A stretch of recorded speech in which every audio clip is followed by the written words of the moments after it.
Bienvenidos un día más a Kick and Run. Hoy venimos para hablar del Sunderland y de quién es su nuevo comprador y de cómo están las cosas respecto a la compra. ¡Comenzamos!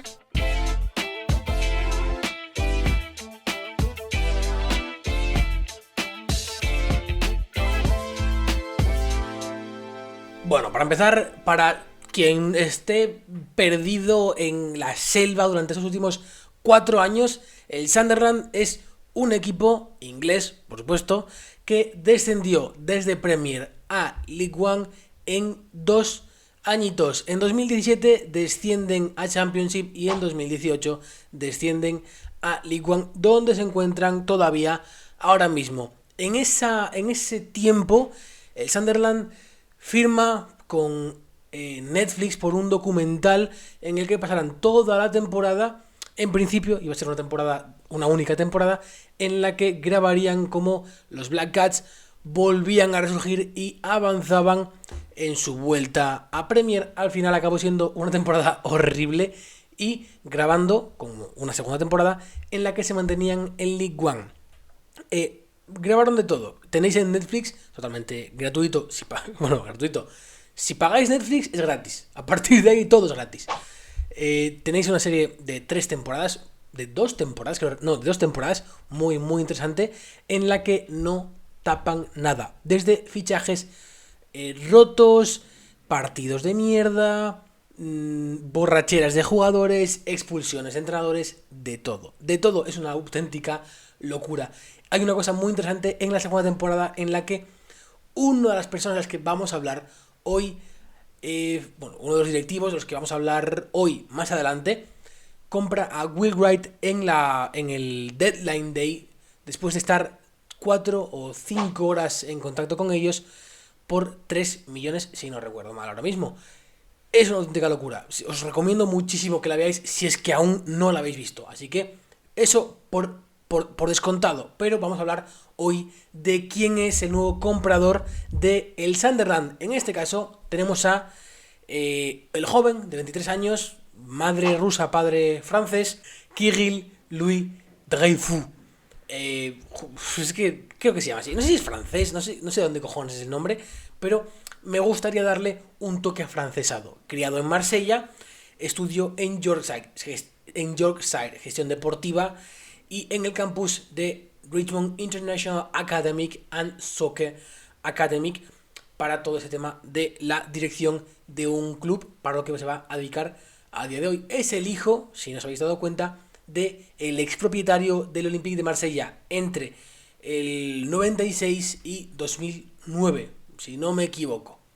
Creo que no me estoy equivocando. En 2009 muere Robert por una leucemia y su mujer Margarita queda a cargo del club hasta 2016, cuando lo venden. Pero eso hablaremos un poco más adelante. Hablemos de esta parte desde muy joven como un directivo del club de Olympique de Marsella. Desde los apenas 11-12 años está ya bastante metido en el club.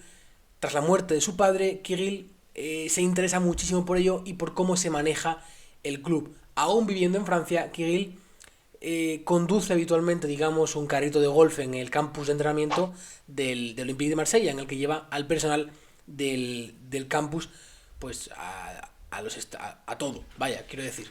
Y se mete bastante en el equipo, la verdad, bastante curioso.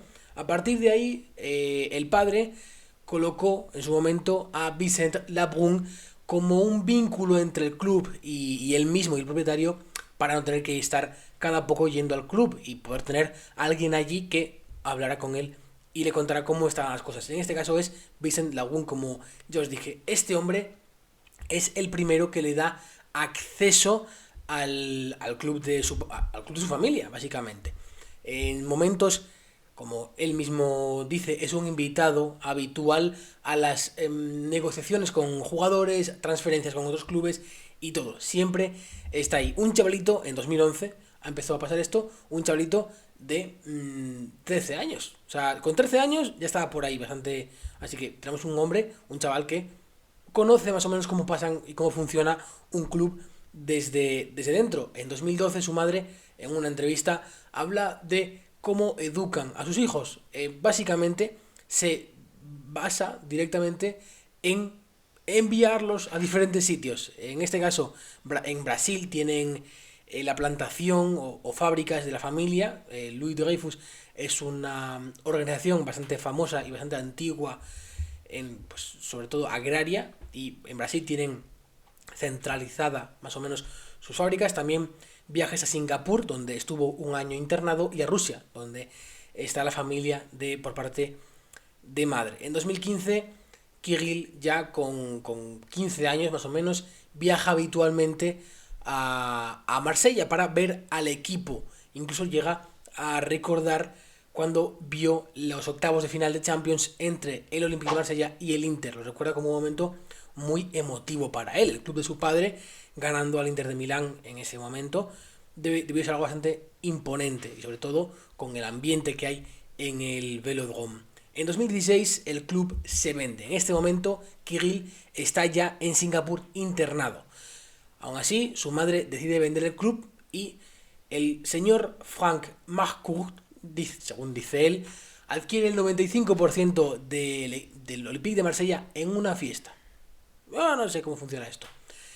Habían intentado venderlo a una organización saudí, al final no acabó siendo posible, y Frank Marcourt, por un total de 40 millones. Recordemos que estamos hablando del Olympique de Marsella, un equipo de Ligue 1 que entra habitualmente en competición europea, que ha llegado a una Europa League recientemente, y que cuesta 40 millones. Si os acordáis, el Newcastle en verano estaban hablando de venderlo por 300 millones. La inflación, por lo que pueda ser, un 5% se queda en manos de Margarita Louis Dreyfus. Este 5% es muy importante porque años después es preguntado Didier Deschamps, el seleccionador francés, por una posible vuelta al Olympique de Marsella, donde ya había entrenado. Él habló de que solo sería posible si Kirill Louis Dreyfus estuviera dentro del club, si no, no habría otra manera. Eso es muy importante.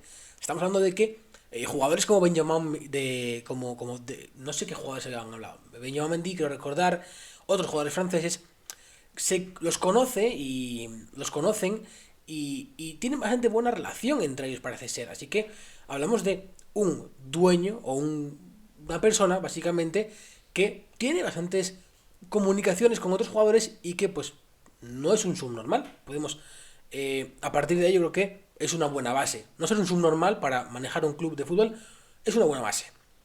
A partir de aquí ya tenemos al Kirill más actual, el que viene a estudiar a Inglaterra, en Yorkshire y en la Richmond International Academic and Soccer Academy. Por cierto, es una academia de gestión deportiva y de todo esto, administración, por todas partes del club, hasta desde el campo hasta las oficinas, y también tienen una parte de futbolista profesional en la que tú puedes compaginar tus estudios con jugar profesionalmente o de forma amateur en el fútbol de esa zona. Muy interesante todo esto en Leeds. Y podemos hablar ya de la compra del club. En este caso, el ahora ya antiguo propietario o dueño era Stuart Donald, que lo compró por, no recuerdo por cuánto, en 2018 a Ellis Short. Ese Stuart Donald es el que os hablaba al principio, de que pagó 3 millones por Will Wright cuando estaba un jugador en decadencia, y con un golpe en la mesa, por dar un golpe encima de la mesa. Un momento muy cómico muy cómico del documental. La verdad que bastante gracioso. Podemos seguir hablando un poco de Stuart Donald. Este hombre hace más o menos, creo que hace un año y medio o algo así, recibe una, según él, inversión de capital estadounidense que, bueno, no fue tanto así. Él decía que, bueno, es una inversión, es un inversor estadounidense que quiera aportar en el club a coste, bueno, sin intereses, por supuesto, a fondo perdido. Al final no fue tanto así. En realidad era un préstamo de FPP Sunderland, un consorcio estadounidense que invertía en el fútbol inglés. 9 millones fue el préstamo que le dieron al Sunderland, en el cual había un interés, por supuesto, grandísimo, y también tenía bueno, este tipo de préstamos viene con una parte B. En este caso, la parte B sería que si tú no pagas el préstamo, este consorcio, este grupo estadounidense, formado por Glenn Furman, John Phelan y Robert Platek, estadounidenses ambos, los tres, se quedarían con el campo y con el campus y con el campo de entrenamiento, con el estadio y con el campo de entrenamiento, además de con el club en general. El Sunderland Echo llegó a enviarles una carta abierta a este consorcio para preguntarles qué pasaba por su cabeza, qué era lo que tenían intención. Sabían que Stuart Donald y que Charlie Matthew y Juan Sartori, creo recordar que es, y que Juan Sartorio no iban a mantener el club, no iban a poder pagar ese préstamo, pero querían saber qué pasaba con ellos, qué intenciones tenían en el club. Esa carta, por supuesto, no fue respondida, pero podíamos intuir que hubieran dicho. Aún así, este FPP Sunderland tenía la opción de vetar o aceptar las propuestas o las venta de acciones del Sunderland. Así que por un préstamo de 9 millones, la verdad que tampoco había mayor problema. El gran problema de este préstamo, sobre todo para Stuart Donald, era que si no podían pagar este préstamo, se quedarían, por supuesto, sin su club y sin la vuelta de dinero, porque no recibirían dinero porque tendrían el club sin pago ninguno, por 9 millones. Un club, digamos, potente en Inglaterra, con un campus de entrenamiento nivel Premier, con un estadio nivel Premier y una afición nivel Premier y una fama y una historia de nivel Premier, lo tendría por 9 millones, apenas 9 millones. Por tanto, estamos hablando de una compra realmente fantástica, sin querer, pero bueno, Stuart Donald al final pues encontró la compra de este hombre, de ese chavalito, de Kirill Louis-Dreyfus, y no tendrán que tener el club en manos de ningún consorcio estadounidense. Resumiendo un poco, tengo por aquí todo esto, resumiendo un poco todo, un poco la situación actual del Sunderland. Los propietarios en su momento pagaron 40 millones por este club, un club en el cual, según Elie Short, el anterior propietario estadounidense, también por cierto, lo dejaba sin deuda. Un club que perdía 200 millones, bueno, que debía 200 millones y perdía anualmente 35 millones. Todo esto por intentar hacer grande y mantenerse en Premier. Recordamos los fichajes de Imbula, de Wilfred Bony, de Bojan Kirkic, de GC y unos cuantos más que no funcionaron por lo que sea. Recordamos también que el Sunderland desciende desde Premier a League One en 2 años. Hay que recordar también la pérdida y la deuda y sobre todo los problemas de despidos que esto incluye. Elie Short y Stuart Donald hablan ambos de que dejaron al club a deuda cero, pero habrá que ver si eso es totalmente verdad. De momento el club parece que sí, que no tiene ninguna deuda, además de pagar, por cierto, Stuart Donald había pagado 40 millones en su momento por comprar por comprar el Sunderland. Curioso que el Olympique de Marsella en 2016 costó 40 millones, el 95%, y el 100% del Sunderland, junto a 3 personas, costó 40 millones. Bastante curioso, por cierto. Pero bueno, ya sabéis que este préstamo se pagó, no se sabe quién fue. De momento se supone que fue Kirill el que paga, aparte de la compra, paga el préstamo y la deuda que tiene el club, pero no ha sido puesto en conocimiento de la prensa quién paga este préstamo, quién paga la deuda. Yo supongo realmente que será Kirill. Además, para cerrar ya el vídeo de hoy y esta noticia del Sunderland y de la compra, Kirill no poseerá el 100% del club. Para efectuar la compra, la EFL, la English Football League, pedía que los anteriores propietarios no se deshicieran totalmente del club y pudieran aportar cierto, digamos, apoyo financiero al club por si pasara lo que fuera. Así que mantienen una pequeña participación del Sunderland entre Charlie Matthew, Stuart Donald y Juan Sartori, político uruguayo que algunos conoceréis, que está vinculado que fue el vínculo realmente entre el Sunderland y Kirill Louis de Reifu para la compra. Mantendrán así una participación minoritaria, que era el requisito mínimo, como os decía, que ponía la IFL. Pues chicos, esto es todo lo que yo yo sé y lo que he encontrado por aquí, investigando por aquí y por allá. Ya sabéis que para informaros sobre este tipo de cosas podréis ir siempre a la fuente primigenia, que siempre es el periódico local de cada equipo, de cada ciudad. Ahí siempre encontráis la información más, digamos, veraz. Quizás tarde un poco más, quizás llegue antes, pero siempre es totalmente veraz y totalmente gratuita, además.